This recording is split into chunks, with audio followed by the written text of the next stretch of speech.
मेल्यानंतर बापाच्या नावानं मोठा श्राद्ध घालण्यापेक्षा जिवंतपणी त्यांना चांगलं सांभाळा.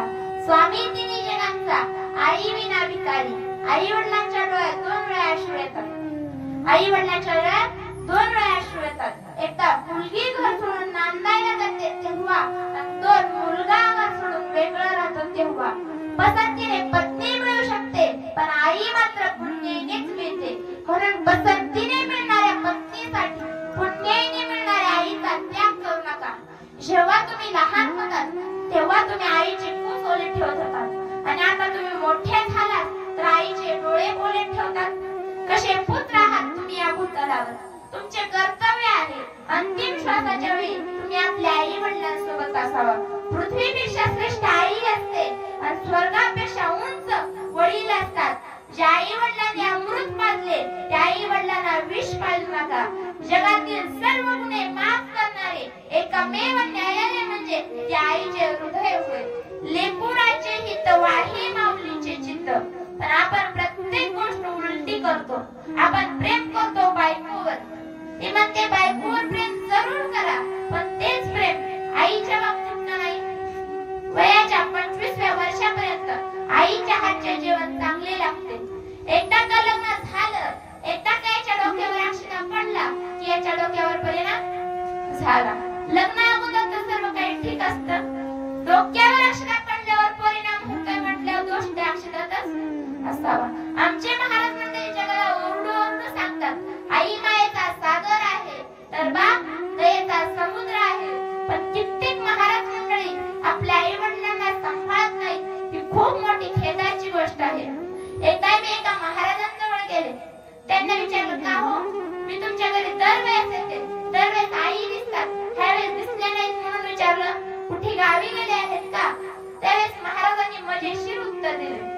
आता तुम्हाला काय सांगू, माझ्याच आईचे आणि माझ्याच बायकोचे जमत नाही म्हणून आई वेगळी राहते. मी म्हटलं बापरे, बायकोसाठी आईचा त्याग, बायकोसाठी आईचा त्याग.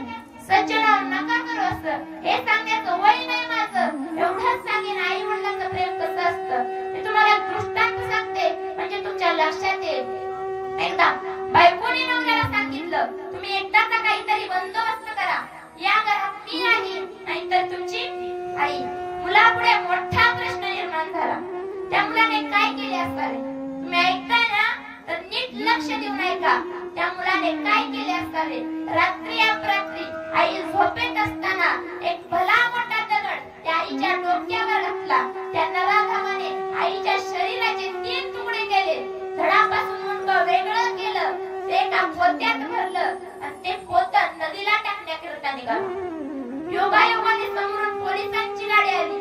पोलिसांनी विचारले इतक्या रात्री कुठे चाललास आणि या पोत्यात काय आहे. त्यावेळेस त्या पोलिसांनी ते पोतं खोललं तर त्यात एका वृद्ध महिलेचा मृत्यू देहा निघाला. पोलिसांनी त्या मुलाला मारायला सुरुवात केली. एवढं मारलं मुलाच्या तोंडातून रक्त वाहू लागलं. एवढं मारलं मुलगा आई आई म्हणून हाक मारू लागला. पोलीस साहेब मारत होते. मुलगा आई आई आई म्हणून हाक मारू लागला. ही हाक त्या आईच्या हृदयात जाऊन पोचली आणि त्या धडापासून वेगळं झालेल्या मुंडक्यातून आवाज आला ओ पोलीस साहेब तो माझा मुलगा, त्यानं मला मारलं, तुमच्या काय बापाचं गेलं. यालाच म्हणतात आई वडिलांचे प्रेम. आई वडिलांची सेवा करा. आई म्हणजे काय. आई म्हणजे अंगणातील पवित्र तुळस. आई म्हणजे वेदनेनंतरची पहिली आवळी. डोळे मिटून प्रेम करते तिला प्रियसी म्हणतात. डोळे उघडे ठेवून प्रेम करते तिला मैत्रीण म्हणतात. डोळे वटारून प्रेम करते तिला पत्नी म्हणतात. आणि डोळे मिटे पर्यंत प्रेम करते तिला आई म्हणतात. आणि डोळ्यात न प्रेम दाखवता आयुष्यभर प्रेम करतो त्याला बाप म्हणतात. बाप म्हणजे काय. बाप म्हणजे जगण्याचं माप आहे. पाठीवरची थाप आहे. कधी रागावला तरी ज्याची माया माप आहे तो म्हणजे बाप आहे. बाप म्हणजे ध्येयाकडे नेणारी शिडी. संकटातून